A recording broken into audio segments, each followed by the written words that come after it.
What's up, guys? Mason Bruner here with REI Sift, and today we have another interview with a really long time REI Sift user. He's been with us for 5 years. He's basically seen every transition we've gone through.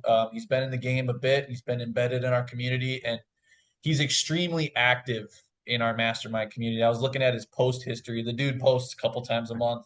He's always asking questions.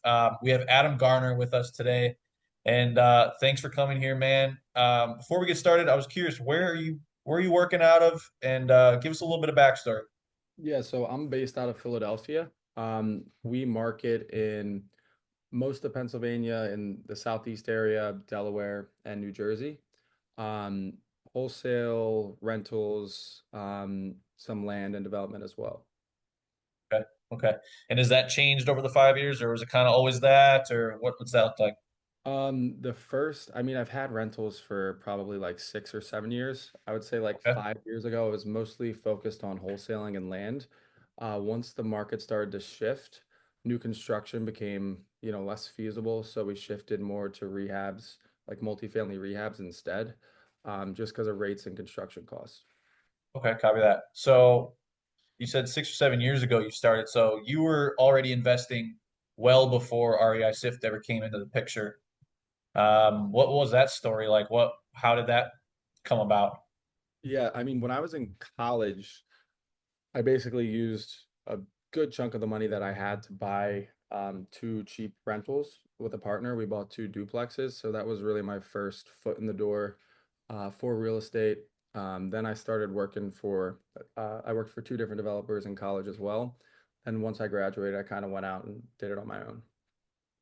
Okay, so college, you pick up a couple duplexes, um, and that was just what calling off what Zillow or getting it from how are you doing it? Honestly, we bought them from a relative of my friend, and we partnered on them. So one of them we got seller financed. It was a 5-year balloon.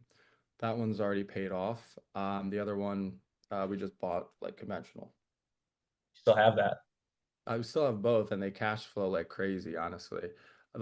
They both probably cash flow at least 1,000 a month. Damn. Yeah. Short term, long term, mostly long term, Um, I'm assuming. Long term in terms of what I purchase. Like rentals. Yeah, yeah. Yeah, pretty much everything's long term. Sometimes like land, I'll permit it, then sell it. But if we're doing any sort of improvements, I've never done like a flip or anything. It's always to refinance and keep. So when those two properties popped up, um, it was in your friend's family. How Mhm. did you guys open the door on that conversation, especially as people who were, for lack of better word, zeros at that point? You weren't in the game. Yeah, I mean, we knew that he wanted to sell. He knew that we were, just stand-up individuals, so he kind of trusted us. Also, I mean, we put up a good size down payment, so yeah, I guess we closed them. Money talks. Okay, so then when did RESF come about? When did that whole outbound sort of thing come into play? REI Sif came about a year, I want to say, into my wholesaling career. And there's a lot of things that REI Sif did that kind of helped my business model. I was doing like deep prospecting and things like that Nice. before I had REI Sift, or maybe before there was REI Sift. I didn't know that was a thing that like a lot of different people did. So then once, I started to learn about what you can do with it and the marketing, and I was expanding the team, I was like, this is definitely a good fit. Also, I did one of the challenges in the beginning, which was definitely a big help. Auto lead gen or something? Yeah, yeah, it was like one of the first ones. Dang, yeah, that's been a while. Was Tyler teaching it or was Zach teaching it back then? Tyler was. Tyler was teaching it. Mhm. Dang. Okay, so as the years have gone on, and you're kind of adapting with the updates of SIFT. I mean, how has your business changed? I mean, Yeah, that's a great question. There's definitely a lot of things in SIFT that I still could use. Probably pretty much everyone doesn't use everything. I mean, we have our sequences dialed in. We have our lists pretty dialed in. Right now, since been doing it for a pretty good amount of time, we pretty much do all like recycled campaigns because we have oh, really? the entire Philadelphia metro, all the stuff we like in, the suburbs and stuff. So it's mainly just, being able to run I believe you guys call it rehash campaigns, is that right? Sure, yeah, yeah. Yeah, so just that's how it's been over like the past year or so, unless we're doing like some first to market stuff, but there's like not that much of that.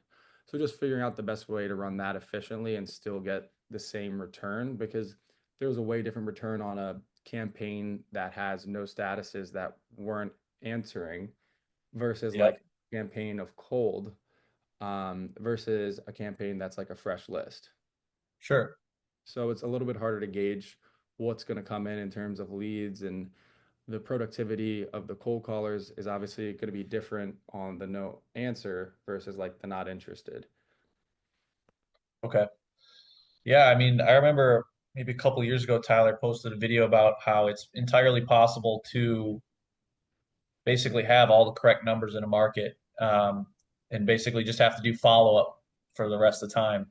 So you're Yeah. basically in that position. Not necessarily that you have all the correct numbers, but you have a large enough database to where supplementing new data necessarily isn't something that needs to happen. It seems like you've been doing first to market for maybe, let's call it 8 months, 9 months. Yeah, approximately. So maybe you're just trying to filter in a little additional data, but you're really relying heavy on the database you already have. Yeah, yeah. I mean, the new data from the first to market is basically if it's like probate, now the list is probate and we have the personal representative. That would be like the change there. Um, but what was your other question? Are you, so you're, well, I guess the real question is, were you always on board with the idea of maybe running through the data you already had? Because I mean, Oh, right. you're basically just running through this large list that you have, and you probably have a good idea of what's all in there. Right. So what I found that's helped us is focusing on like the better zip codes and areas where values are a little bit better, but there's still Okay. some distress. So Okay. we're not in a ton of like A class areas unless there's some big development plays. Um, so yeah, just staying in the good areas and recycling those ones versus like because Philadelphia has 550,000 properties. Okay. We're not hitting all of them because some land's worth like $6,000. Like we don't want that. Um, you know what I mean? Okay. So you're going through this data. I mean, what's the strategy with that? I mean, how are you when you're assigning work to your callers, if you're basically running through that entire batch of data, are you just every week you're like, all right, what did we not hit last week? Or what's your strategy on that? That could be really helpful for people. Definitely. It's kind of complex because we run a Okay. lot of different kinds of campaigns. I'm gonna pull up our campaign key. We try to prioritize probate and sheriff sale. Those could be first to market, or for like probate, it would be follow up. What we found from the probate first to market was it's not a lot that we're taking down like that first month right away, but they do Okay. start to fall down if you follow up with them like every 3 months or so. You know what I Okay. mean? So we prioritize those, and then after that, it would be like cold leads in good areas. And then we would blast just no answer in probate or good areas. Not going to get a huge return on that, but it's still worth sending.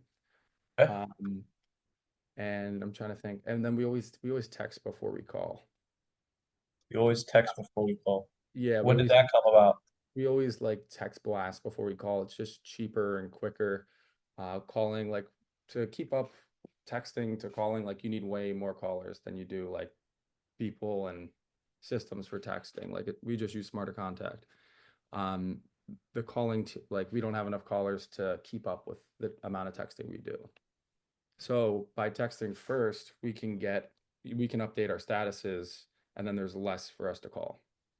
You can put them on the responses or the Yeah. Okay, so you text large lists first because you need to find a way to segment it and make sure your callers are spending more time on. Yeah, yeah, because then we already know like, all right, we're taking this person out, it's sold, we're taking this person out, they're not interested still. We're taking this person out for this, whatever, then the list is smaller for the callers because it takes more time to call than text. Is it possible to give an example of what you think would be that ratio before you would start doing that, or would you just kind of always start to do that, you think? We'd probably just always start. If it's first to market, we're calling. First to market's different. That would be like Sensei Flow. Or Uh, yeah, but just the regular data, pretty much just always text it first. It's just quicker, easier, okay. cheaper.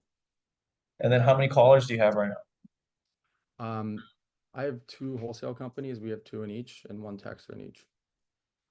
Okay, and then is there okay, two wholesale companies. Man, a lot of the stuff you're saying is so different than what I've been hearing. I do these interviews and so many people say very similar things, and that's okay. But these are different. This is really cool. I don't even know what to ask with some of these. Two wholesale companies, 500,000 records. This is crazy. Well, what's the volume looking like then with that? I mean, what's like the goals for the year? What do you plan to hit with that kind of with this strategy? We should do over 50 deals between the two companies this year. The one company focuses on commercial assets, the other is more residential. So the commercial company does less deals, they're just bigger spreads. And is that 50 deals been something you've been consistently hitting for the past couple of years, or is this something you're kind of growing into, hoping for? This year we'll definitely do over 50. Last year I think we were maybe like 48, 49. So just going off the numbers and how we projected and the P&L, that's what it looks like. I mean, hopefully a lot more, but we'll see. What would it take, do you think, to get a lot more? Do you think just the process as is, or do you need some stuff to plug in yet? Um, more salespeople, more salespeople, and then we could just throw on more lead generators, which isn't hard. Okay, and how big is your sales team? One in each company. Okay. And then that's a good caveat. How did you get those salespeople to a point where you felt comfortable with their output? Right. So the commercial company, I have a partner and he handles the acquisitions. So I just worked through it with him in the beginning. He has a real estate background as an appraiser.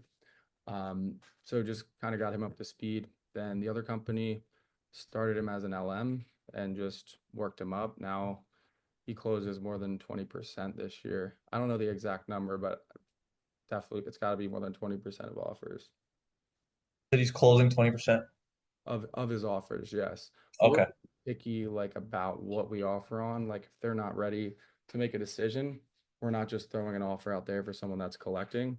Like they're going to be qualified, and not everyone's going to be ready to make a decision, but you know, a good amount. I've been curious about you. I never got a chance to meet you.